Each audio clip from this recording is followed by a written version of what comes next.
So you signed with Epic and you've been signing them since that? Yeah, I've been signing them since that. Yeah. So that was a life-changing... it was like right before the 2-month span of me about to be like, I just did it. I just went full throttle and did it. They found my song off of the Kiss or Grab and like... Right. Yeah. And then I dropped the song and it did like 50,000 in a day, which was like, as a new nigga, like, as like coming back on the scene, that was like crazy for me. And it was just like, from there. And so, yeah, how did they, like, how happy are you with your time being signed to them? Being signed for a new artist is like a roller coaster. I had this song called Plastic, and it has like a whole bunch of streams, like 50 million streams on some shit, right? And it's like, I'm grateful that, you know, you kind of gotta, it's like, you gotta give and take. You gotta give and take, you know, like you can't really just have everything you want when you sign, you know, cause like, I got the sample cleared, you know what I'm saying? It was samples that I had in the songs I was making at the time that I would not be able to get cleared or anything if I was independent, especially like being like, I would go for the biggest samples of all, like that was a Barbie Girl sample. And, and you know what I'm saying? And it was like, I wouldn't be able to get that cleared. That's a benefit of signing that I wouldn't have really even thought of, Yeah, just some young nigga in Atlanta, like, and I'm like, these niggas are in Sweden and like Denmark. It's a group, an old group that is like, they're all living their own lives. It's like, it's very hard to clear a song like that. Like, even with the label, that took a minute. That took like 8 months for them to clear. But okay, so when you sign, are they all up in your shit trying to manage a lot of different parts of your career, or are they kind of just like, all right, do your thing and send us your music when you make it? No, that's the thing. They're kind of just like, do your thing. And at first, it's more like they got me all up in the studio. They got you like in, you know what I'm saying? Like, but that's what, you know, the whole thing with me is accountability. And like a lot of artists don't be accountable. You know, they be like, the label, the label this, label that. And it's like, honestly, you got to take accountability. It be both sides. You know, I look at where a lot of artists go wrong. Like, I'm very self-aware. I'm not just going to be like, oh, they up here and they're like, for example, I wasn't really in the studio as much as I could have been, and I would always use big ass samples, which slowed down the release of like my consistency and like my process first coming out the gate. Like I dropped Plastic and the next song I had that was like popping was High, and it was like, there was like an 8-month span in between that. You know what I'm saying? When I'm supposed to be hitting them with it, and it's like I couldn't really just be consistent and just like apply pressure like I should have. How do they feel about you as a YouTuber? Are they happy about it because it's like, oh, this is going to promote your music, or are they kind of annoyed because maybe it's not the best thing for your image as a rapper or something? I feel like, see, this is how I feel about with like labels and teams and like managements and stuff when it comes to the whole YouTube thing.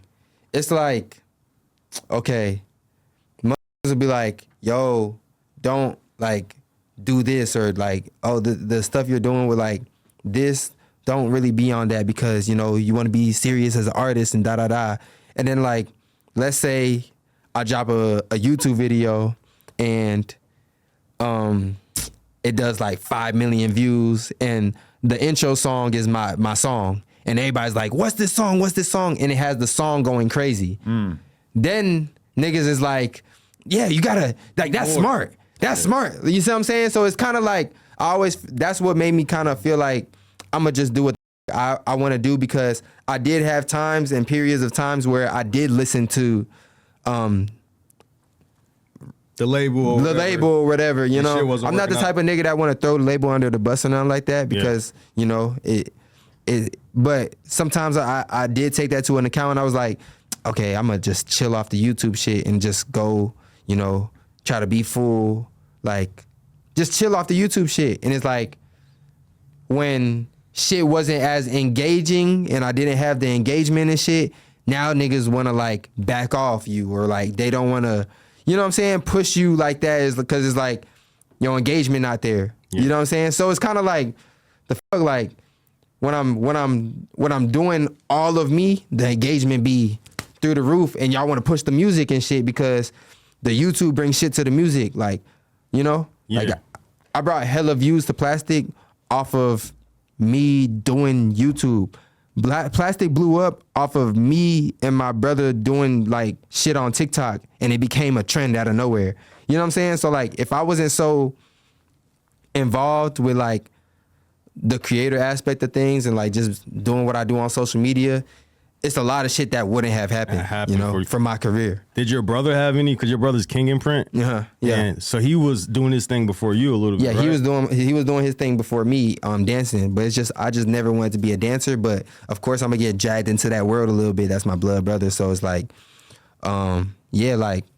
Did he have influence on like the marketing? Because he's good at marketing himself and shit too. Like, did you learn any of that from him, or like I was working? Yeah, that time that like 2016 in Atlanta was like a crazy year for like dancing and shit. Like 2015, 2016, 2017. 2016 was the fucking year, bro. That's when shit really went crazy with SoundCloud rap and like just so much shit culturally kind of like goes back to that year. Bro, like niggas was hitting them folks like a motherfucker. Like it was, the dances was just going crazy. The whip came out, like the Nene, like all that shit had just like blew up. You know what I'm saying? And it was like songs were getting promoted like shit. Niggas was getting paid like, yo, dance to my song. You dance to a nigga's song, post that bitch on Instagram, shit'll do like 1 million views in like 2 days. We got Trump that year too, which is pretty crazy. By who? Like the people voted for him. Oh, word. It's just when you look at that alone, like that's a pretty wild fucking thing in that year. Like, and then like, so like with all the records that niggas was breaking, like, bro, we dancing to songs. Like my brother was dancing to songs. I'd be like helping out. Nigga would get 80 million views, shit like that. You know what I'm saying? It's like, that would all go to whoever, the respectful artist, you feel me? So it kind of got to a point where it was like, when it was time for me to really take on this code of music for real, it's like, fuck, we be breaking all these other niggas songs. You had the formula. We could break our own music. So that's what you know what I'm saying? That's how I was popular in school for my music and shit. Is like, bro, go ahead, make a dance video to my song real quick. To my brother, it's like, you know what I'm saying? He'll pipe my shit up. It's like, it was a cheat code. It was just, we could dance to our own shit. When I think about the decision between being an artist or a YouTuber, I always think of DDG because he's like one of the YouTubers who kind of like became the most successful musically or whatever. And you've seen him go back and forth, I think, a couple times of like not doing YouTube anymore, and then he just kind of starts doing it again. Because I think to him, that's just like his hustle. Like that's how he grew up, was just making YouTube videos. And once you're a YouTuber, it's very tempting to just fucking do it. And it's like, on his, like, I guess maybe people would take him more serious as a rapper if he didn't do the YouTube thing. But then at the same time, it's like, I don't know, it feels weird to like stop doing something you like doing just to like appease some percentage of fans that aren't even really your fans aren't yet, even really your but fans. might fuck with you if you stop doing it. It's like a weird decision. And then I see his girls' fans making fun of him for being a YouTuber once in a while on Twitter. And I'm like, oh shit, that's got to be crazy to be a YouTuber dating an actress. Adam, bro. You know? Adam. That was a big, that's a huge conversation. Like, that's a conversation, bro. Like, it's like, bro, I'm doing what I'm doing on YouTube. It's getting me like lit and shit. Motherfuckers be like, you'll have somebody, I don't know, I don't want to name drop, some crazy ass mainstream artist like, yo, I was like watching your YouTube video, you funny as fuck, but nigga, your music hard, right? Like he would have never found me if I wasn't doing no YouTube shit. But it's like, I'm finna stop this formula to look cool to some, you know what I'm saying? Or like, no, you want to be like, you want to look serious and like, bro, niggas do whatever the fuck they want. At the end of the day, this is how I feel. When something works and like you're lit, no one really gives a fuck how, you know what I'm saying? Because, bro, you'll literally like, I'll sit back and be like, you know what? Let me chill off the funny shit. And then it'll be some fucking TikToker that gets the biggest song or some silly ass motherfucker that just make a fucking Billboard hit because he has the fan base and the engagement to do it. And then girls all the time, as soon as they blow up, like the fucking D'Amelio sisters, what do? They start making music right away. You feel me? And if you make a video that gets 1 million views and you have your song in there, a couple little bits of it and chunks and shit, I mean, that shit is getting into people's heads. Yes. And if your music is good, it's gonna fucking translate into a lot of streams. I was just thinking about King Yella's fucking intro song. I get that stuck in my head sometimes. And I'm gonna be honest with you, I don't think I ever got a King Yella song stuck in my head before. So I'll give it to him. You know, it works if you just kind of keep hitting with it over and over. And to roll off the DDG conversation, like the money be good, bro. Yeah. Like the money be good at the end of the day, and it's like, Why stop? like damn, I'm gonna listen to a nigga like stop this kind of money because I gotta look or be like respected by people who might not even respect me. Is like I'm feeding my family.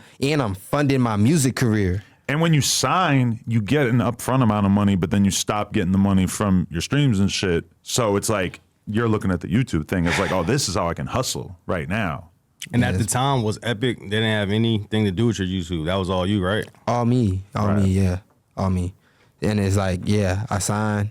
And that's like, you know, it'd be like a mental roller coaster. Like, damn, man, if I would have just waited. Like, bro, I got like I told y'all, Yeah. I simultaneously like blew up on YouTube and signed. You know what I'm saying? Because it was like, I just was so desperate to get out of the situation that I was in, you know, as far as like Dollar General and just being like my bank account in the negatives all the fucking time. Like I was just so desperate to get out of that. And like, I feel like if I would have just waited it out, like even just a month, like the month after I signed, like I'm making thousands of dollars on YouTube. Like my YouTube checks start 4,000, 15,000, 20,000. So it was like, So you regret? before I knew it, I made my advance. So you regret signing a little bit?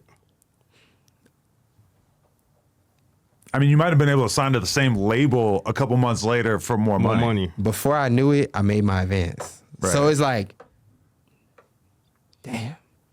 You know what I'm saying? It's just like, damn. Like, And before you sign, you're working a regular job. $100,000 or whatever you got is like way more than you could ever fucking imagine when you're making 10, 15 bucks an hour, whatever, you know. But then once you sign, now you're around all these people that really understand the game. You're having conversations with artists who are successful, and you're starting to like get knowledge from them. Yeah. And all of a sudden you start seeing everything different. But I will say, I've also seen artists like you who missed their window to get signed, and they could have got 6 figures or 7 figures, but then like the steam started to die off a little bit, and all of a sudden all the labels get cold feet, and the opportunity just passes them by, which is kind of weird though, because a lot of times it's like the label, like the people might have lost interest anyway, you know, for some of these artists, and it's like they had that opportunity to get a bag, but like realistically they probably would have got the bag and then still had shit just fizzle out. But at least they would have had the label to maybe be able to help them out. wow, that's a crazy thing you just said, because that actually happened to me like 3 times before that 2019 moment. Really? Like,